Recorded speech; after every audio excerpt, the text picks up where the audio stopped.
Nsereko olemeddwa okuwugira mu kidiba ate nti osaba nnyanja oyagala kufa.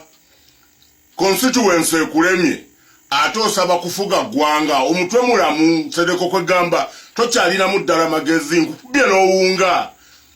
Constituency ekulemye ate osaba ggwanga oyagala kulitunda nga bw'obadde okola mu parliament nga weefuulafuula. Teriiyo muntu wano ayinza kukwasa ggwanga kulitunda kubanga tolina mazima, tolina nsa, weefuulafuula. Kati nti otusaba ggwanga n'otunuulira mawube, tunuulira akabonero ke wakozesezza. Wenna ne weekubanga obwongo babusokodde mu mutwe, ekyo wali okirabyewa. Ne weekubanga obwongo babusokodde mu mutwe, Nsereko.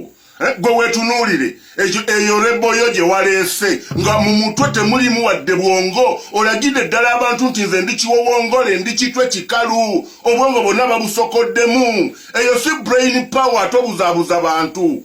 Obwongo busokoole, tewali wayinza kukukwasa ggwanga. Ndowooza bwe wabifulumya wali olowooza nti sibirabye. Nakulinda bulinzi n'enkuwa time nsooke nzigire ddala bulungi. Gwe tosobola kuba na brain power. Wulide ekyo kye wakoze kiragira ddala nti obwongo tolina. Wali olabyeyo mu nsi yonna omuntu akozesa rebo efaanana bw'etyo oba mbu gundi akabonero kammwe. N'otulagira ddala nti tugenda abantu bakwasa eggwanga naye nga obwongo temuli. Gwe tunuulira ekifaananyi kyo kye wakubye. Ne weekubira ddala nga weesosonkodde obwongo mu mutwe nga gwe tukukwasa eggwanga. Nsereko olimba ebyo byoliko olimba. Nze nakugamba nja kubuulira abantu bamanye amazima, abantu abatakumanyi. Ekineewuunyisa nalabye n'ono omuwala naye mwe biwala mmwe tumale bakwata nnyondo tubakube ku mitwe mulyoke muddemu amagezi. Kati gwe Aida Nakuya wali mwana muto ne weegatta ku Nsereko, naye tunuulira Nsereko gyakukomeza. Okuva lwe weegatta ku Nsereko kujjako ng'oli musiru nalabye opositinga ebifaananyi bye ng'opositinga ekyo ekibiina kye. Naye ebizibu byonna by'olina Nsereko yabikuleetera. Naye ogaanye okuddamu omutwe mu magezi okutegeera ozunga buzunzi. Luli wagenda na Robert Mao wasookeramu NRM n'ogivaamu ng'okyali road kansala, ovuddeyo ozze ogudde mu Nsereko. Nsereko akubye ekigoma ku Buulu, ovudde ewa Nsereko ogenze ewa Mao ne Mao akubye ekibonga. Kati era okomyewo ewa Nsereko tumale kwata nnyondo tukukoone mutwe. Aida Nakuya olina amagezi. Gwe bw'otunuulira Nsereko alina gy'akutwala. Naye nno nze nga nvudde ku Nsereko ate era waliwo omulalu omulala yali memba wa parliament wa Luwaga North. Gwe Kasiba nte nakugambye ebyo by'ogenda osabuka ng'omaze okunywa walagi n'onywa walagi n'olyoka olumba abantu ba Nuupu baveeko. Kyagulanyi muveeko viira ddala ku bakungu ba Nuupu. Gwe Kasiba nte wali ofuna emitwalo 28 ng'osoma birango. Masikini ne tukusaasira ne tukuwa bwa memba wa parliament. Kati omaze okukola vuluguwo weegasse ku kibiina ky'abanyiivu. Mwe mwenna ne bwe muneegatta abantu nga 15 ne mukola obubiina ne bwe munaakola obubiina 1000 wano mu Uganda mwenna tugenda bakata. Kyagulanyi agenda bakwata Kakota. Abakubeeri abantu baabuuse. Agenda bakwata Kakota abantu baabuuse. Twakooya abantu abasiru abatategeera.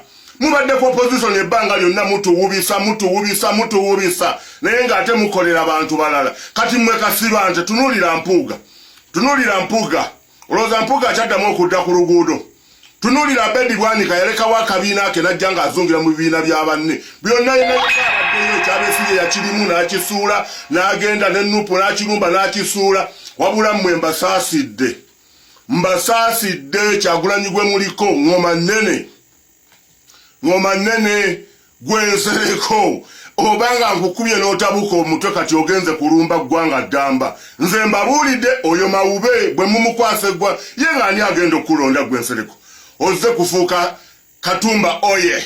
Oyinza n'obutafuna 0.0% kubanga ani anaakulonda okuggyako famire yo n'abakazi b'ozaalamu abaana tebasobola kukulonda ggwe ku bintu by'obakoze.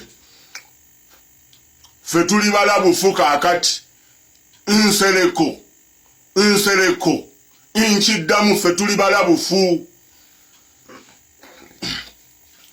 nawulidde n'omukungu w'emmengo ow'ekitiibwa omulangira David Wasajja saagala osale kuva muleeniyo ebigambo bye wayogerera ku lumbe lwa Dr. Paulo Kawanga Ssemogero oba baabikutuma naye tova muleeniyo kuba eno leeni gy'ogezaako okusala okugjamu oyinza okugwa firisfeezi nywerera muleeni w'oli osigaze ekitiibwa kyo gano mazina ga nkima woogajjiramu abaana bayinza okukusaabala nze nkulabudde beera muleeniyo togivaamu beera muleeniyo togivaamu tosalaasala tosagaasagana naye bw'onoogezaako okutulumba tujja kukuweereza omuliro ojja guwulira ffe kati tuli balabufu Kyagulanyi kasooka atukwatiremu tulabe gye tugenda kuba kati yakutte ettaala atumulisiza atulengere gye tulaga naye mmwe mwenna buli kiisa agenda okutondawo akabiina nga tekali ku mulamwa gwa Kyagulanyi ne bw'oba owulira nti oyagala kuvuganya ntebe ya ggwanga yingira mu nuupu gy'oba weegatta eyo ye true opposition gye tumanyi naye bulo bonna obubiina simanyi baani bwe bakola mu forginga obu function akuna mwe twabakooye tulabagane mu episode endala eddako naye esereko nja kukuba omuliro paka lwonoogira ate nno waliwo n'abalala ate